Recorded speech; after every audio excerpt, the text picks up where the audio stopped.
If you have an interest in horses and love learning more about horses, the horse industry, teaching, or even managing your own horse business, then you're in the right place. We would love you to join us on our mission, which is to improve the lives of horses around the world through the education of riders, handlers, and trainers. So get comfortable, listen in, and enjoy. Today on Horse Chats, we've got Maureen Rogers back again. So Maureen, we've had her on before. She was chat number 0589 back in 2019, I think it was, Maureen. But before we get on to what Maureen's going to talk about to you today, I just want to remind you about the mission of International Horse College. So International Horse College has a mission to improve the welfare of horses around the world through the safe education of their riders, handlers and trainers.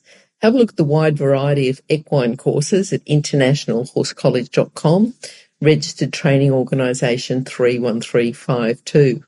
And just along the same lines as everyone else we have on this podcast, we're going to talk to Maureen Rogers, about what she can do to contribute towards the welfare of horses around the world through safe education of riders, handlers and trainers.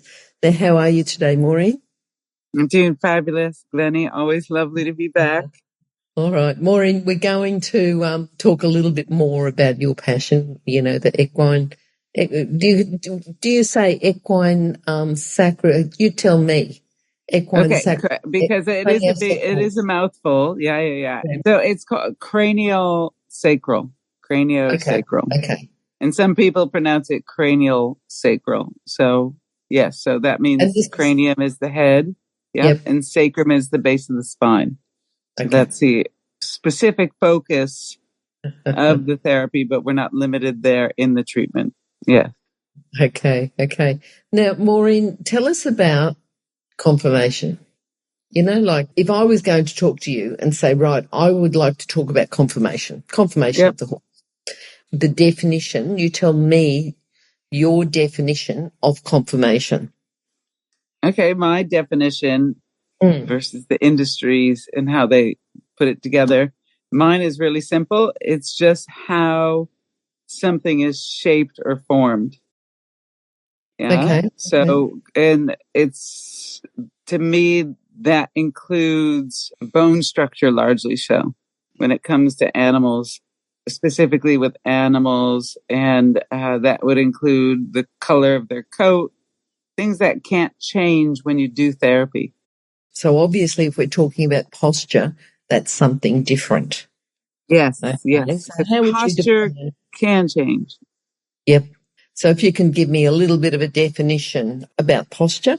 If we talk about confirmation, we talk about posture. Talk about posture first, and then just the combination using both those words together. How would you define it? Yeah, super. Yeah. Because posture is how something organizes or stands.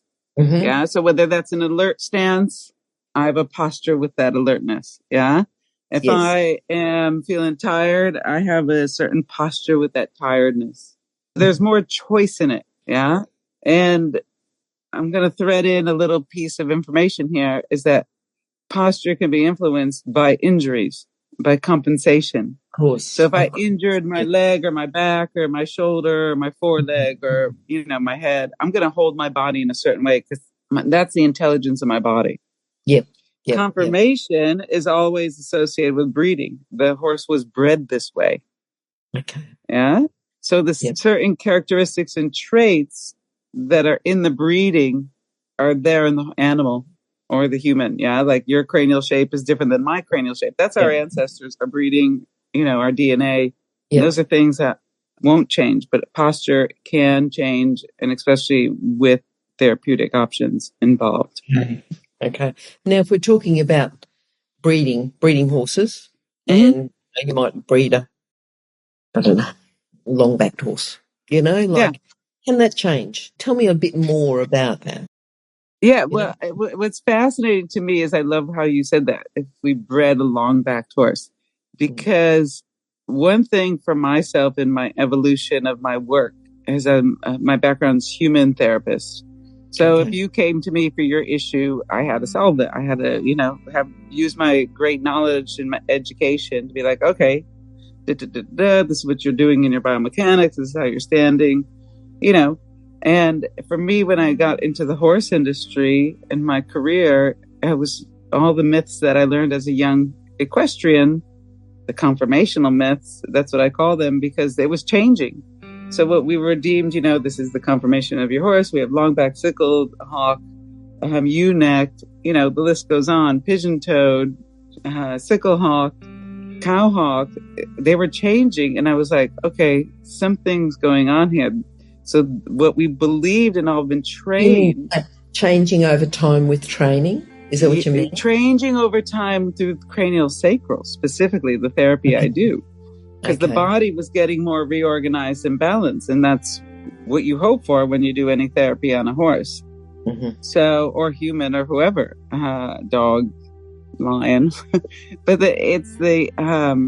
when I started seeing it change, and I saw a book on a coffee table, actually in the UK at the time, a book by Robert Oliver, a well-known show jumper, and it was a conformational book. And I was there teaching my clinic, and I looked at the book, opened it up, and I was like, wow, that's all wrong.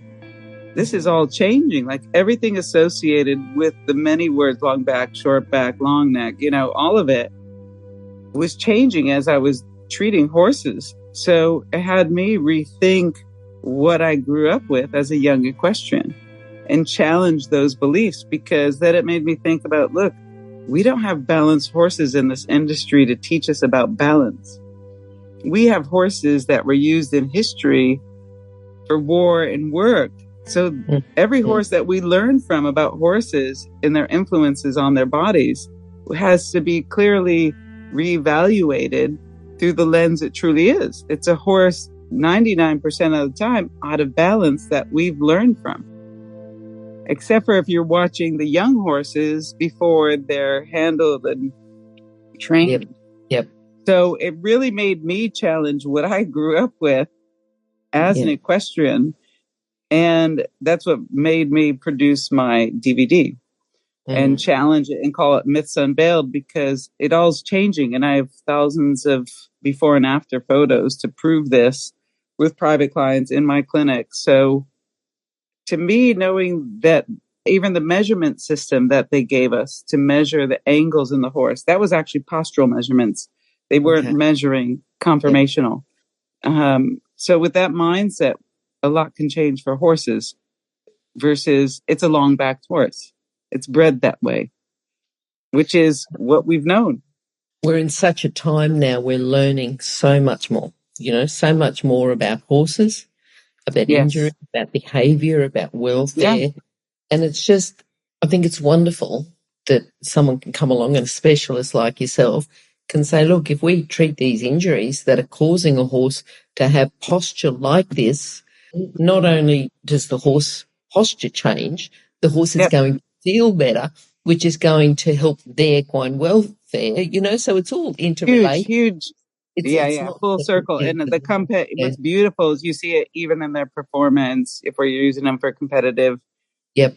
In the competitive world, they do their job more effortless. And what they do in their compensation from their injury that leads to what has been deemed as conformation serves a purpose because it keeps them, in survival. They can keep going in the wild, it's like us. We injure ourselves. We have to keep going. You're not going to just stop from what you're doing. Yeah. So that's, to me, the intelligence and wisdom of the body. So to be respected, it doesn't mean it's correct, but it does serve correctness for survival. That's a fascinating thing. So what happens, say, and we'll talk about the long back because we can, please. Yeah. Quite a few other, we can say, had a ewe-neck or whatever. But if people say, the sire was like that or the dam was like that, so I expect the foal to be like that. What do you say to them? I say, okay, let's see. And then I treat the horse and then we see, is it still the same? Okay. Because I love science. To me, a great scientist looks at all variables. And so you have to consider the body being out of balance and the compensation as a variable and its influences in how that horse is able to hold itself. The difference is before I presented my idea, no one was thinking like so. But the proof, as they say, was in the pudding, the results. It was like, no, but that's changing. So, and truthfully, I was very much the first professional in the industry to make such a large statement on the situation because it was consistent. It wasn't like the one-off, where you're like, oh, well, look at Bob's horse changed. It's fascinating when we change that perspective and see what's possible. Leave that door open. Yeah. There's a lot of, we call them myths or old wives' tales or things like that we've got to, I suppose you're unveiling them. You're unveiling them now to see what's real. Yeah. Yeah, because then there's more possibilities for their healing and for what's correct. And that reflects into feet, that reflects into dentistry wearing patterns. And it's so big of a conversation. And it's cracking the door for people to first realize, okay, let's challenge our old belief systems. Because we, as all equestrians who've been in this industry, like you said, oh no, the sire of the dam was like so. The next one is like so. Or the behavior symptoms, they'll say, oh, well, that's just like the mom. And I'm like, yeah, but look at the cranial damage or look at, ABC. So it's really changing our mindset and opening the possibilities up and seeing through a, broader lens and realize like through history, all of our horses, they were used for war and work. So they had accidents, they had injuries, and they had to get on. They had to carry the guns in the war, or they were being used to deliver, the queen to the gala, carrying the big, heavy carriage. So, in all the tack and the bits were even more severe back in the old days. So they had their influences on the body. It was just like, oh, well, all associated with breeding. So just, knowing the difference, I'm sure you've come across many positives for that. It's huge because it's a deal breaker for a horse getting better many times because the therapist, especially because when I teach my workshops, the first place I start is there. Like cranial sacral is the specialty of it, but you need to have that first step. I don't care what therapy you were being trained in. If you have that first step in understanding the difference. Yes. Yeah. Of true breeding issues, and true breeding issues are really simple. It's bone density, length, and density can change a little bit depending on the loading, right? Yep. It's bone length, density, and thickness. So an Arab's bone density is different than a Shire's. I'm not going to change that. The color of the coat, I'm not able to change that. Okay. However, when you deal with soft tissue, and that soft tissue changes, that bone position can change. Right? So if there's muscle tension due to injury and compensation, and then how that horse will load and stand and organize and flex a leg or joint or biomechanically move will change always. So the mane I can't change, the tail I can't change. That's to the horse unless you trim it or cut it. It's just for the people out there. They'll be like, oh yeah, but the mane. And sometimes the mane goes to one side to the other. And that's more related to body tension, So there's truth of what can't change and there's what can change. Like soft tissue, when it's tight, can change. Okay. And as it can change, the body's going to hold itself in a different posture. Now, you've talked about the breeding's role and, the horses can change. If a horse is compensating, for an injury, for a bad rider, for something, for, even ground, like they might ground that doesn't suit their feet, for a problem with their mouth, maybe they've got sharp teeth. What sort of compensation patterns do you see? Well, with teeth, a lot of it comes down to, okay, if we put the bit in the mouth and there's pressure on their mouth, they're naturally going to protect their mouth when we put pressure on their mouth. Because it's not normal with a bit in the mouth or ill-fitting tack. I'm going to protect myself. And so you're going to get muscle tension as a byproduct. And that includes upper cervical tension and the atlas axis, C1, C2, the pole, the mandible. So the muscles for chewing are going to become tight. So hence, that's going to reciprocate into a horse's ability to be able to grind its food and chew correctly or not. Because the muscles start to compensate. So then you're going to see a lot of That's one of my theories and big papers I'm working on to show the industry about the dentistry wearing patterns and what's happening. And that's due to muscle tension and or cranial damage. So you see that byproduct. So another one would be in hooves. When you see hooves in different shapes and sizes on the horse, again, that's huge information. Those are the golden nuggets I tell my students to understand the compensation pattern in the horse. Because the hooves can only grow certain ways to how a body is loading. How do hooves grow? It's all backs up all their theories about hoof growth and how it works. So if my leg can only be in one position, my hoof is going to tend to grow that way. It has to, just like a tree grows a certain way by certain. Yeah. So it's the same, mindset and understanding of different tensions and pressures that will occur that will create limitations. So we see our limitations in our horses and their ability to do their own dentistry now. Well, wild horses can do their own dentistry. Zebras can do their own dentistry. So why are our domestic horses needing all this dentistry, which is a whole nother podcast moment. So that's some of the ways you can see it, if I answered the question. Do you think we overcondition them then? 200%. Because a balanced horse, I just saw this last night. There's a woman from Norway. I have a weekly Wednesday class with my students, a catch-up class in their case studies. And there was a 2-year-old warm blood she showed a picture of. And it's very rare the students get to see this. And the before and after the treatment, and to see what a balanced 2-year-old looks like and a 2-year-old out of balance. Because by 2 coming 3, they're going to start doing things with them for training. So most horses are trained on an out of balance body, a compensatory pattern body.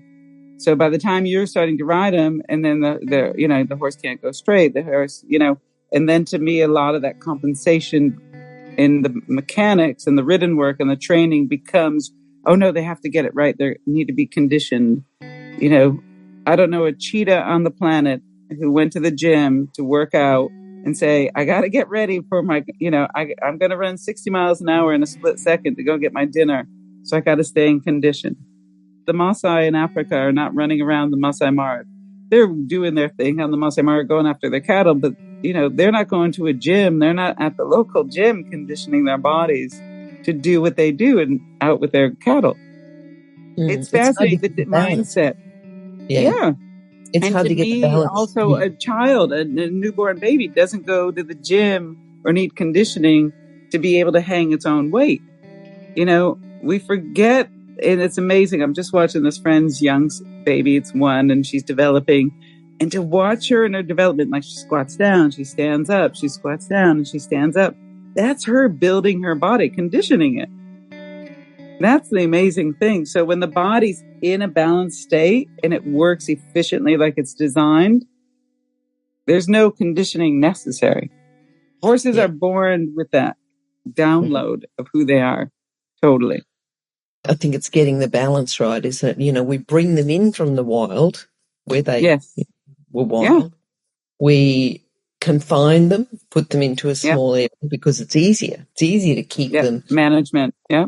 Take them away from other horses and individually house them because it's easier to give them their individual feed, which we give them grain. So then that way, so to do with the individuality of the horses aren't socializing with each other. Then we feed them grain filled with sugar and whatever. Yeah. So which then, sharpens their teeth. Then we need to get the teeth done. And then if we ride them for a period of time, rather than them doing a lot of work in one day, we condition them to get there. Yeah. So it's just finding the balance, isn't it? It is balance, and it's also, there's an awareness that's necessary, a body imbalance when they're living like so versus out of balance. Like there's so much room for research to show the difference. I've rescued a quarter horse here because they were going to kill her, a little young 5-year-old. And I said, okay, I'm going to buy her to rehab to sell her. And I thought, I'm just going to show what's possible, because she was very complex case. The vets couldn't figure out the problem. Their answer was, okay, put her down. To me, it's just a normal horse out of balance.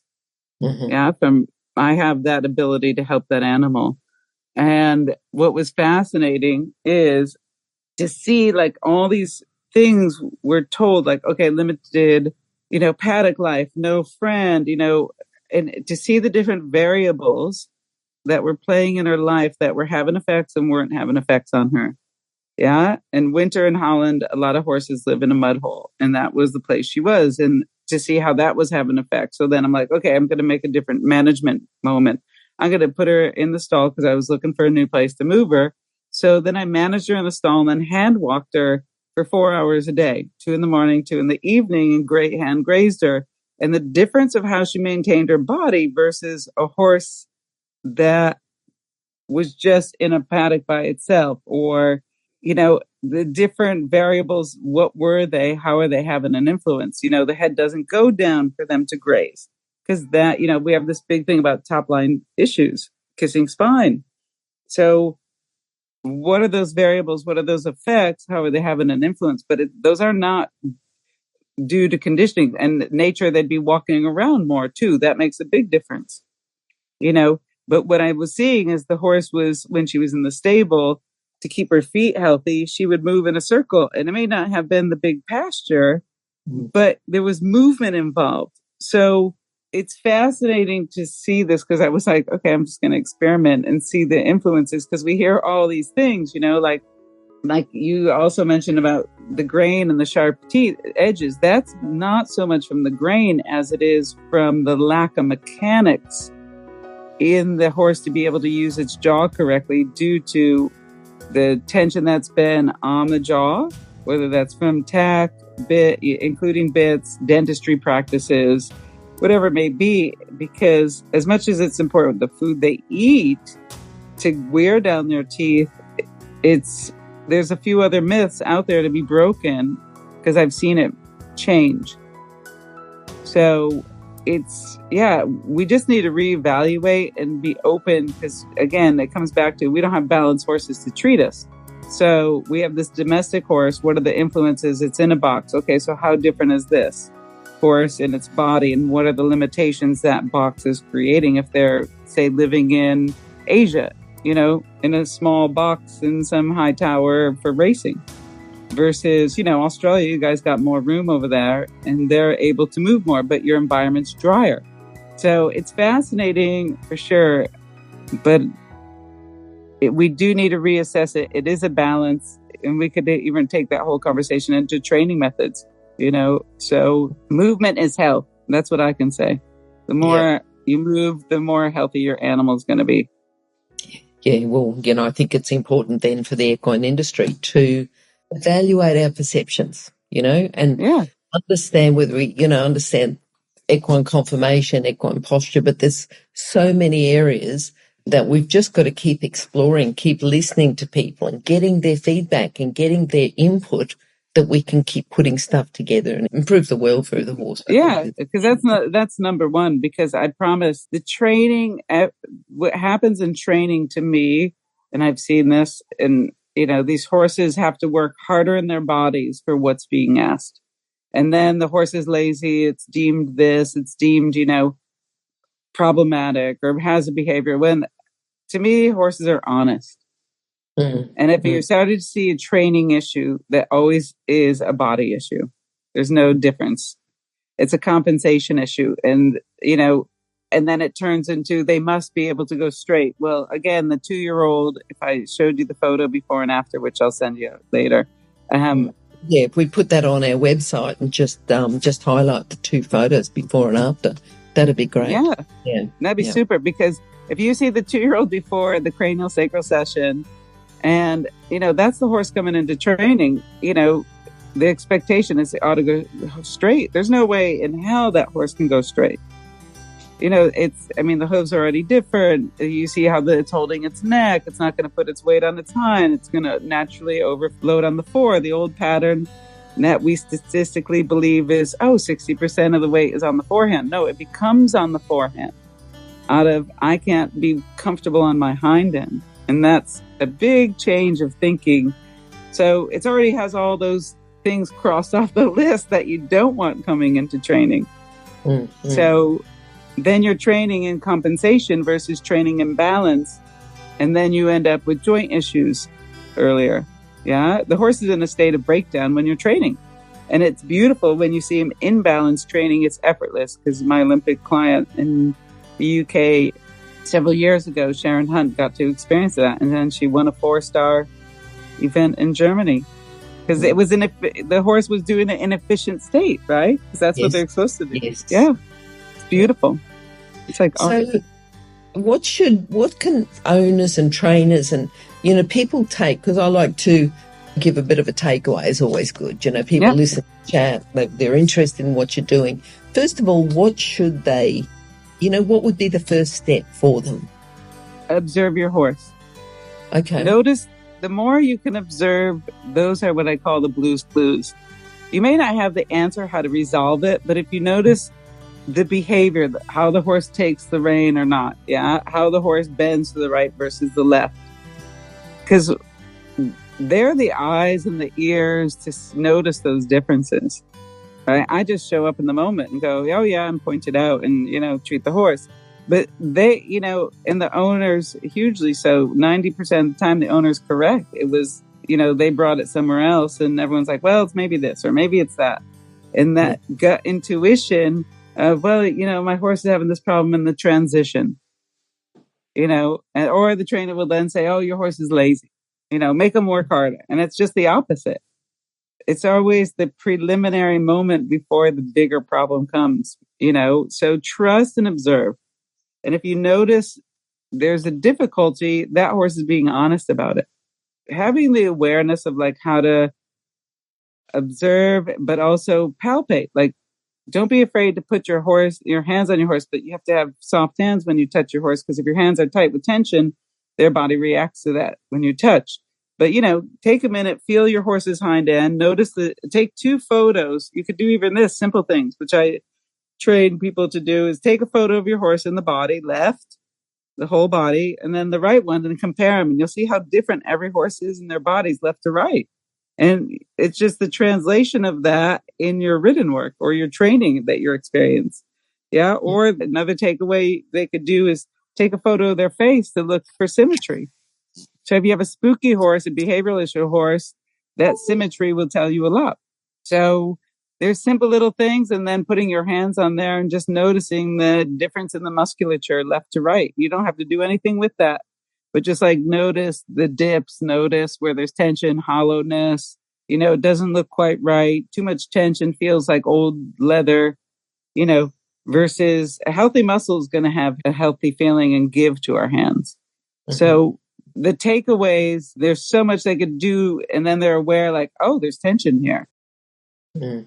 They may not know exactly what to do with it or call the therapist, but it's the first state, or observing that issue in the training and then stop.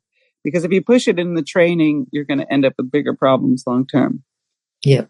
If people notice something, you're saying about observing your horse, and they notice something and they think really interesting, something they maybe hadn't noticed before, they'd listen to this chat. They've listened to the chat and thought, oh, interesting. I'm going to go back. I'm going to have a look at my horse.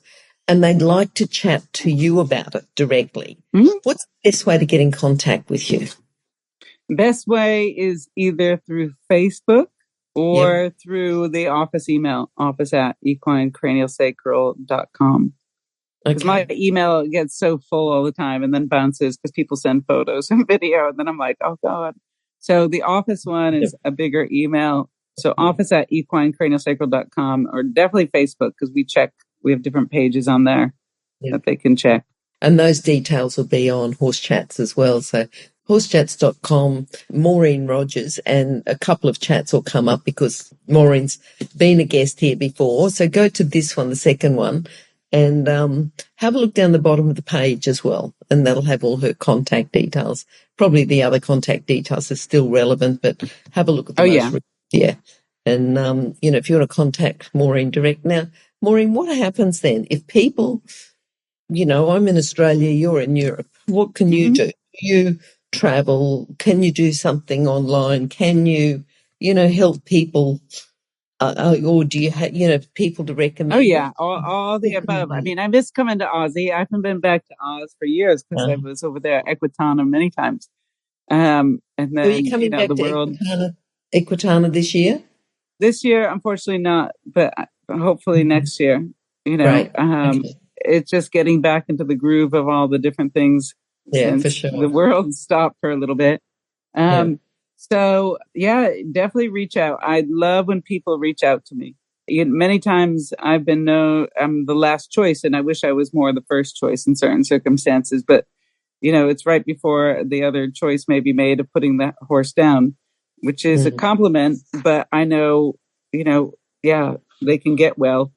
And then the other thing is I'm working on dates for next year for workshops in Australia. So that's exciting. Yep. And the other thing is I do Zoom consultations. So if people do need help with a horse, I'm able to do that. That's the wonder of what came out of the craziness of the world is this ability to do so. So I do private consultations live with their horse, which is awesome. And and coach them through things they could do with their horse and as well. So Maureen, regarding coming to Australia, should people contact your office directly, or is there someone in Australia that's organising your visit?